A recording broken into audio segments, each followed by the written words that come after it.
Hey everyone, and welcome to the author interview series. Today I have with us John Sviokla, who was a lecturer at Harvard Business School for 12 years in marketing, MIS, and decision sciences.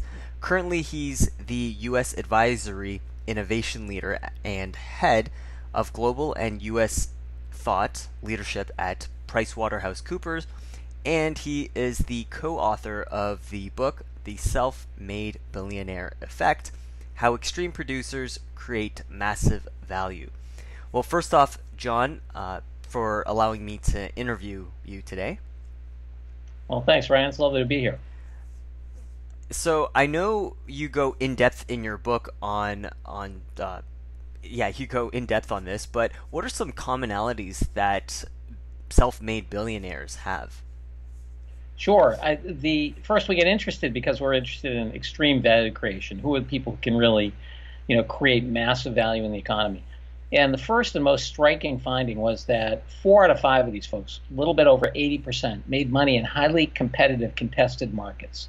So yes, occasionally you get a Facebook or a SpaceX, but most of the time it's something like Starbucks or Little Caesars Pizza or cruise lines. So established businesses. And what you see is that these entrepreneurs basically figure out a group of different things that come together to make a better business. And we discovered 5 habits of mind that help them do that.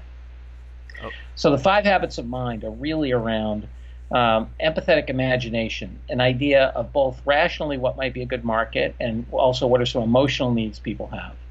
Then the second thing is inventive execution. So when they do something, they don't do it the way that other people have done it in the past. They do it in some new and interesting way. So if you think about Starbucks, for example, they have not small, medium, and large, but venti, grande, and tall, venti, and grande, right? And that's all on purpose to get you to a different price point. Then they also have much more of an attitude of rational risk taking. So a lot of people want to win every game and never want to lose. They're more concerned about, can I play again? Because if the outcome could be very, very high, then if you're rational, what you want to do is you want to have enough money that you can play the game again and again and again, but really swing for the fences when you do it. And then they have an idea of really how do you pair up with someone to complement them. So you have this whole producer-performer mentality. So those are some of the keys that we found as we looked at these different individuals. yeah, that's great. For myself, I liked the producer performer value one. That was kind of interesting. Now, for hmm yourself, what were some of them, or were there any findings that you found surprising, or you're just amazed or shocked by what you found? Sure. Well, first of all, the thing about 80% of them made their money in highly competitive markets, that I didn't expect at all. The second thing was 2/3 of these folks had worked for corporations and often brought their idea to the corporation. The corporation said, nah, we don't want to do that. And then they had to go someplace else to do it. They would have been happy to do it at the corporation. I thought that was pretty interesting. Another thing was how old most of the folks are. Occasionally you get the young tech billionaires and so forth, but many of them get their ideas in their 30s and 40s and even 50s that lead to their success. And I guess the last thing that was kind of surprising is that the split between advanced degrees and street smarts was about even. So about a quarter of them had no college degree, about a quarter had advanced degrees, and then the other half had basically a bachelor's. And I actually expected it to be more kind of street smarts and less book smarts. Wow, I okay, yes, that's very interesting. I would have thought it would have been the opposite, that it's more, I guess, academic versus street smarts. But wow, that's hmm very interesting.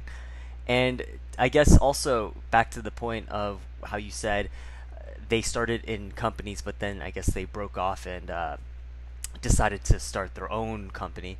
I think it was Clayton Christensen who said the same thing in his book, The Innovator's Dilemma. He talks hmm about how uh, people will start off at a company and then they eventually take their ideas and start their own company. Sure. Yeah, no, it does happen. And um, another really important thing, too, is that a little over 70% of them had sales experience. So Mm, I think the fact of actually having to sell something whether you're selling an idea or a product or a service, that's really critical as well. Yeah, no, for sure. Every day I'm learning the importance of sales and just how vital it is to any sort of business or success, especially with money. Yeah. Now, with regards to your book, how long did it take you to research and then write it? Sure. It took us about a little over 2 years.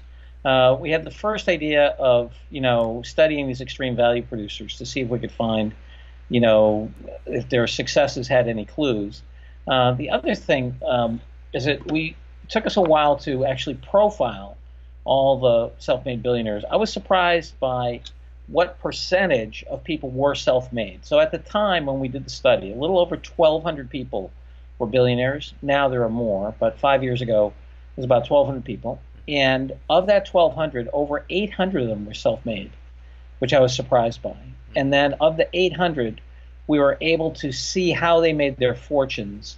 So if we couldn't really see our way to it, or we thought there might have been something nefarious going on, some corruption or something that might be at the core, we didn't include them. And then we took a 1 in 5 sample. So we profiled 120 in depth. And then we were able to interview 16. Okay.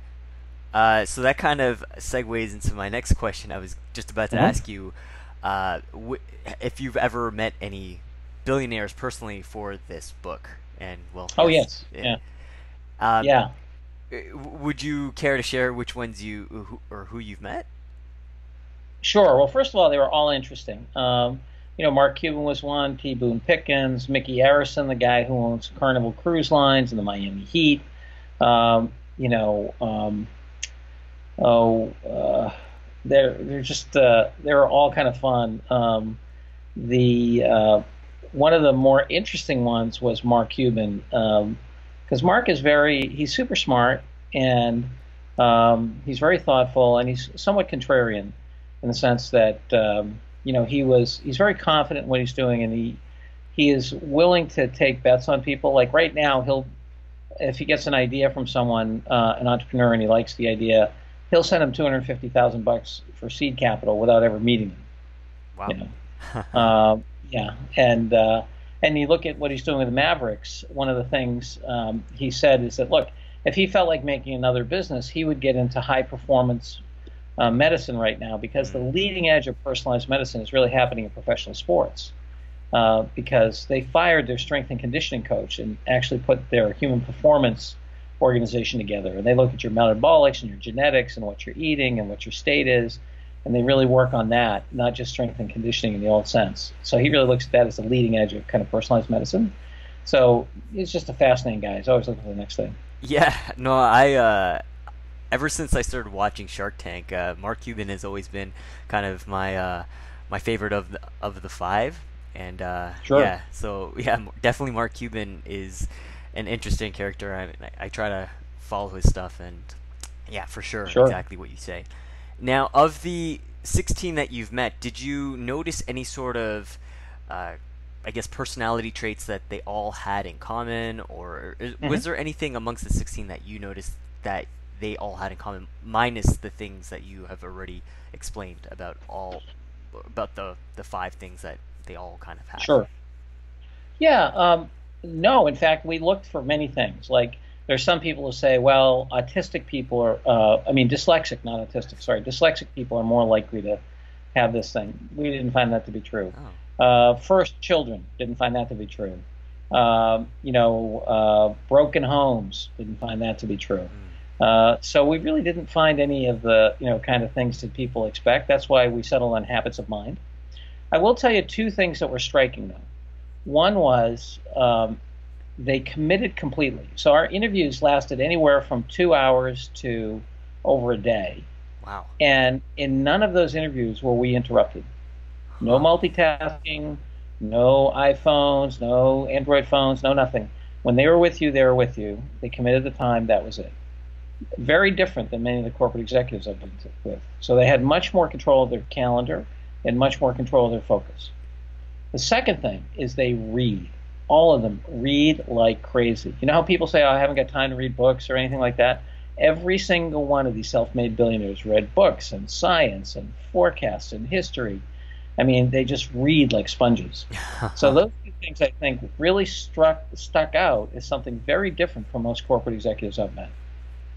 When you're talking about reading, exactly how much are you talking about?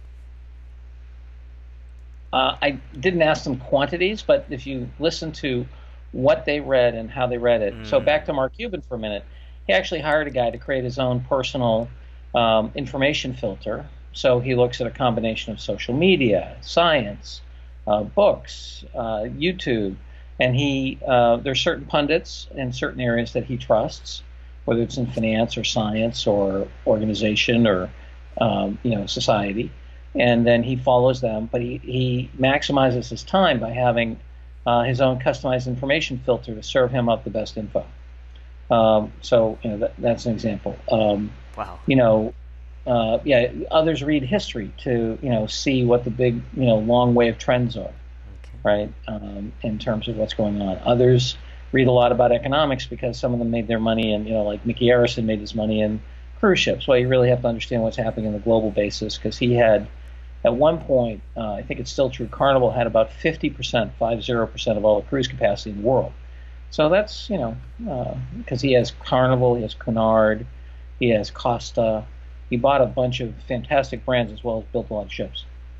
Wow, that's amazing. That's surprising that Mark Cuban has someone to filter out all of the things for him. That's very interesting. Okay, well, and of these self-made billionaires who you've met, did you have a favorite?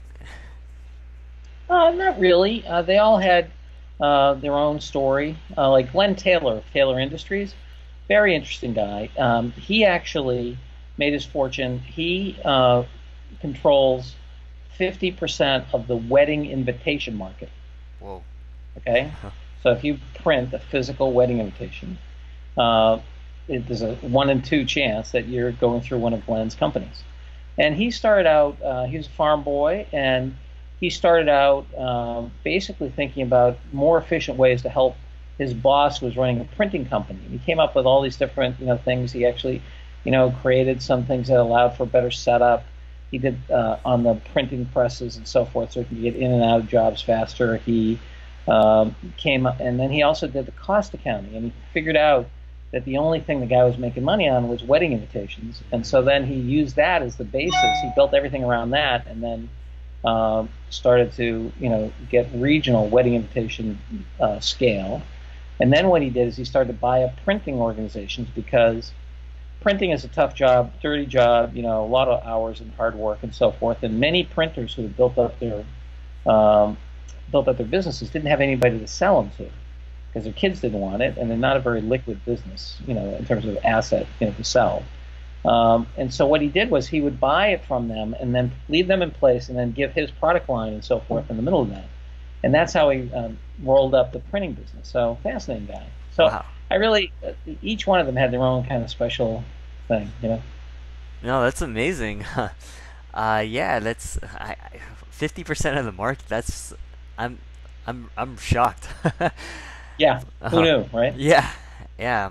Um, all right. Well, as we're just kind of finishing up, what's in the works for you? Will you be writing another book, or yeah, what's in the works for you? Yes. Well, first of all, we have a whole way of kind of assessing, producers versus performers, and trying to really look at organizations to say, do you have the right mix? Because there's other evidence out there too. There's a book out there that talks about pairs and artistic endeavors and scientific endeavors and so forth. I think it's called The Power of Two. And like, for example, Vincent van Gogh, the famous painter, his brother Theo was his kind of producer performer, right? Theo was an art dealer, and he really encouraged Vincent and helped get his career going and so forth.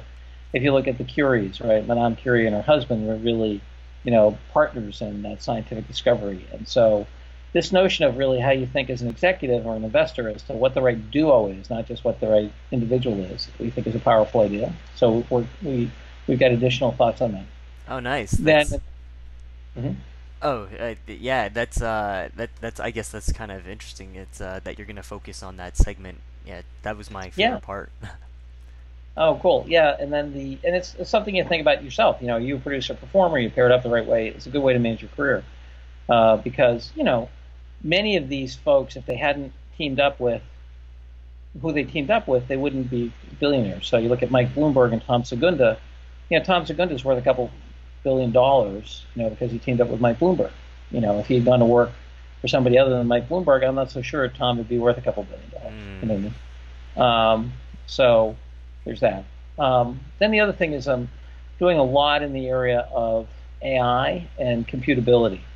So if you think about what's happening in the world, there's two really important trends that we're trying to understand the implications for competition and for investing. And one is the world is becoming much more computable. Mm. And the way I'm expressing it is the law of computability is uh, level of knowledge times digitization equals computability. Okay. Okay, so I've got high level of knowledge, high digitization. Something is computable. So if you think Mm. about when Google invented the self-driving car, um, one of the things was the car itself was highly computable, like the physics of how the Mm. brakes work, sound system, and the electronics, very computable. But the environment of the car, what it drove through, was not very computable Mm. because our level of knowledge and digitization of the outside of the car, what it drove through, was very low. So Yes. what Google did is that they created the way the Google car works is with a combination of the lidar on top that spins around. That thing paints and collects 1.5 million Ah. pieces per second. They do that plus Google Maps, plus sensors on the car, plus GPS. And with that, they can create a 3D model of reality that the car drives through. Wow. So, and then all the Google cars are networked together, so they're constantly building a more and more computable uh, model of the environment that cars drive through. So that's a big thing, and that general observation of computability is a really important thing because it changes the economics, market power, economic scale, quality, capacity, all the things that are central to business. So there's Mm. that. And then the second thing is to think about where cognition is. Like right now, up until recently, we thought of machines as stuff that you take stuff out of your head or my head and you put it into the machine. Like, if you automate a drill press or a numerically controlled machine or an algorithm in a bank, right, for credit scoring, right? You take it out of the head of the expert, put it into the machine. What's happening now is that the design has to be more dynamic, like you do in a fighter aircraft. So in a fighter aircraft, if you're flying an F-16, sometimes the plane is flying itself and you're worrying about the weapon system. Other times you're flying the plane and the computer's worrying about the weapon system Hmm. or any other, right? So it's a dynamic allocation of decision rights and cognition.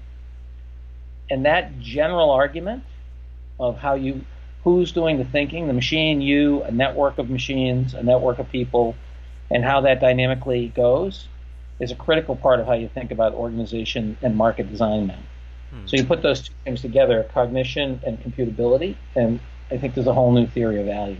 So I'm working on that. Oh, lovely. Now, I know this might not be specifically related to your field, or maybe Mm-hmm. you aren't sure of the answer, but Sure. Elon Musk says that one day robots will be destroying humans. What are your thoughts on that? Yeah, as I understand what Elon says is he thinks we have to be careful about that. It's not necessary that we will go there, but he believes that we should have open AI. I mean, the way I think about it is, in the U.S. we have the Second Amendment, the right to bear arms. Mm-hmm. I think the new right is the right to bear artificial intelligence, right? Hmm. Like that, and I think he's absolutely right that we need an open AI capability so that people who don't have like billions of dollars to spend can also have the power of AI at their disposal. Mm. I think he's absolutely right about that. And I think he's also absolutely right about the notion that cognitive machines could be a threat to us if we're not careful. I think he's right about that. I think that the folks like Ray Kurzweil and so forth, and Ray has been right about a lot of things. I don't think that machines will think the way that we think, just like planes don't fly the way birds fly, Mm. right? But they will think and they will behave. and they will have intelligence, and they will also have swarm intelligence in a way that is very powerful, and they will also operate in a nano time scale, so they can evolve 1 billion times faster than we can. So So the singularity, it might come one day. yeah, and as Terence McKenna, the philosopher, said, it'll happen instantaneously because of the different time scales. I mean, in human time, it'll happen instantaneously. I mean, just think about it this way. Say that the learning algorithm has 1,000 steps in it, right? Yes. Okay, and let's say that your processor's going at nano speed. Hmm. That means that in 1 year, the machine with 1,000 steps for the learning algorithm can evolve for 1,000 years in 1 human year, right? Because 1 million times 1,000 is a Yeah, billion, a yeah. billion, right? That's it's Right, kind and of that's even scary. before you get quantum computing, right? Yeah. Um, so I think he's absolutely right. We have to be careful, and we have to have a counterweight. We have to be thoughtful about what we do with it. And we have to have a counterweight in people's ability to have access to AI. Lovely. Well, it's good to hear about those that in the works for yourself. Mhm. And so, lastly, where can people find or connect with you? Sure. Uh, uh, at least two places. One is if you go to pwc.com, so PricewaterhouseCoopers, pwc.com/billionaire. All the materials, there's a short version of the book in a cartoon format. It's a little, and gives you some of the key ideas. There's a series of interviews, Bloomberg TV, Fox, others. There's a number of articles that we've done on the book and so forth, press releases, case studies, the whole routine. So just go to pwc.com/billionaire. The second place is just go to sviokla.com. So it's just my last name.com. Hmm. And I have, my contact info there and bio and many other things I've written and so forth. Lovely. So, for everyone who's watching, I'll be sure to leave the links down below where you can contact John. All right, and well, thank you again, and I'd like to uh, take the time to thank you for being here today, John. It's my pleasure, Ryan. It's great. And that's a wonderful project you have here. Thanks for having me on, and happy to answer the questions of any of your viewers and so forth.